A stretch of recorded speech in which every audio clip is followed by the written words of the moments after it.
welcome back with me and George. Hope you enjoyed that song. Yeah. And we're getting ready to, well, do the premiere of 2 minute snippet of George's interview with Simon Thomas. Yeah. Should be good. Indeed.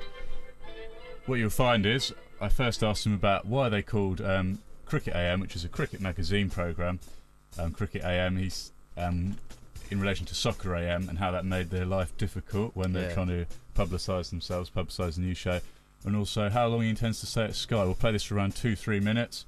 Don't want to play all of it because he hasn't authorised. We may play the second half of it next week.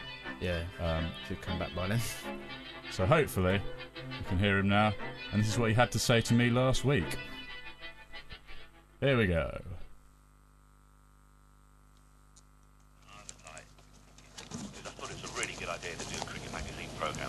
I just felt calling it Cricket AM because, Soccer AM was a massively popular programme, still is very popular, is that we were always going to be judged as the poor relation. You may have to turn your volume up slightly. Just setting up.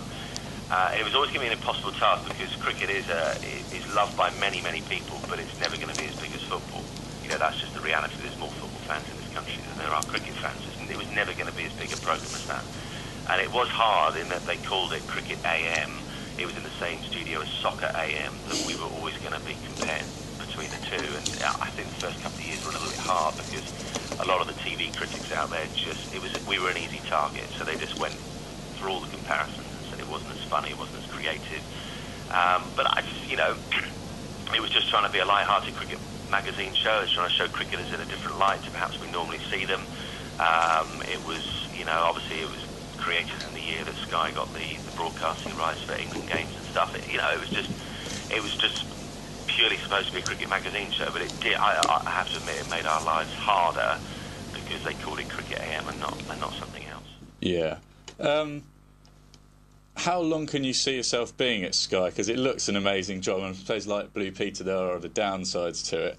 But how long can you see yourself being there over the next few years, next future? Well, as long as they want me.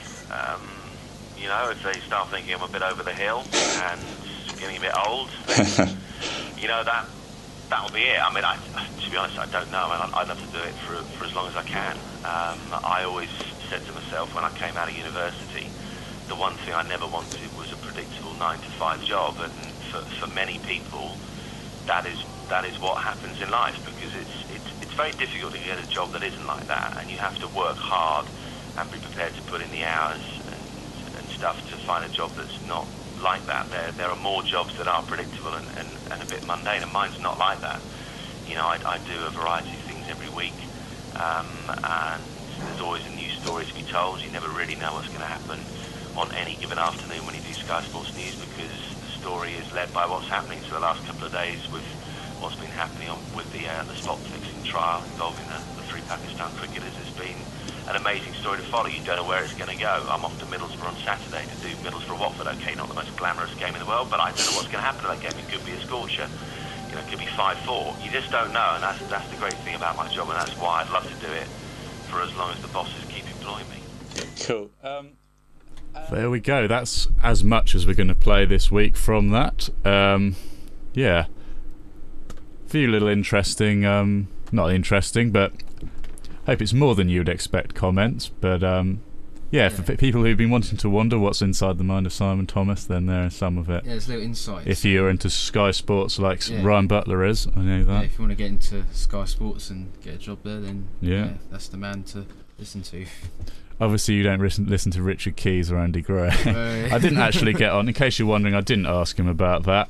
A bit too controversial. Because I thought it was a bit, And also, I didn't ask him about the news of the world and Rupert Murdoch. No, don't want to get involved in that. No. Yeah. So, there it is. And if I need to give a shout out to the Nebulous crew. Good point. Yeah, Sam's just been reminded of that on my screen. Sam can do the shout out. It's one of his TV mates, I think. Yeah, Tom Crabtree, who said give a shout to the Nebulous crew. I don't know who they are, but I'll give the shout to them anyway. So, hey, Nebulous crew, whoever you are. So, yeah. And also shout out to Ashley Bygraves, Edward Dorey, who I think has stopped listening now, and Ben Zuccolini. Oh, what a name. Who I've seen, Zuccolini. at swimming. Cool. Right then. As you would expect, it's usually the quiz in this part of the show, but this week it's not the quiz because unfortunately Dan Ashford could not get himself here. Yeah, and a few other For people 3:15. couldn't make it. Even the bomb. No, Bob. So, in case you're wondering who we've been talking about, in the first half of the show, it is, you will know that we've been talking about him. He just doesn't want to come here. We've asked him to come. We've not said anything, but he doesn't know what we're saying. We've asked him to come in, and every week it seems to be not the week. So I know, he always lets us down. It's like, he's got nothing better to do as well. So I don't know what his excuse is. Why not come on Tone Radio? Yeah, have some fun. I don't know. Maybe one day. Have a Christmas special. So what are we going to do after these next few songs in replace of the quiz? Well, I was thinking we could do a tribute to Jimmy Savile and Joe Fraser, who sadly passed away. And we could play songs to relate to them. So like Joe Fraser, we could do Eye of the Tiger or the Rocky theme song.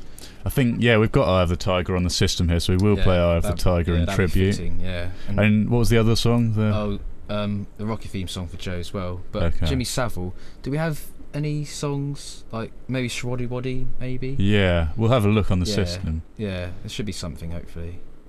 Yeah, two legends there, sadly gone. Anyway, it's now Calvin Harris and Flashback. And we will be back with you. It's 3:20.